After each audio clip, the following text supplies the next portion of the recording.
পৃথিবীটা বড়ই কঠিন। এখানে তুমি মাটির মতো বেঁচে থাকতে চাইলেও ব্যর্থ হবে।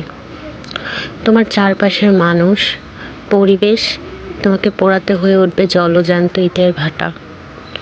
আঠালো স্বভাব নয়, আমাদের সম্পর্কগুলোতে দরকার নির্দিষ্ট দূরত্ব।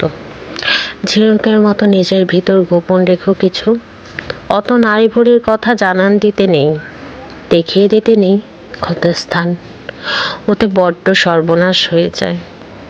তুমি যেটাকে প্রায়োরিটি ভাবো, পৃথিবী ওটাকে বোকামি ভাবে। তুমি যেটা ভাবো বিশ্বস্ততা, মানুষ সেটাকে ভাবে আঘাত করার ধারালো খঞ্জর। সুযোগ পেলেই ওরা ওই খঞ্জর গুঁজে দিবে তোমার সেই ক্ষতের মাঝে, যেই ক্ষত একদিন তুমি তাদের দেখিয়েছিলে সামান্য সান্ত্বনার লোভে। পৃথিবী বড়ই নিষ্ঠুর।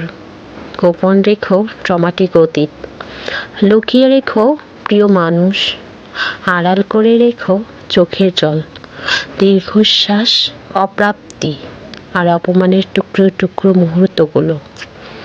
যুদ্ধ এতটা কঠিন নয় যতটা কঠিন মানুষকে বিশ্বাস করা। এখানে বিশ্বাসের ঘরে আগুন লেগে যায় হুটহাট। ওই আগুন বড়ই হৃদয়হীন। তুমি তোমার চারপাশে নিরাপদ একটা দেয়াল তৈরি করে রাখো, যেন সেই আগুন তোমায় স্পর্শ করতে না পারে। তুমি সেই সমুদ্র হও যার দুঃখের গর্জন আছে কিন্তু কান্নার কোনো রং নেই, যার কিনারে বসে মুগ্ধ হওয়া যায় কিন্তু গভীরতা সম্পর্কে ধারণা করা যায় না।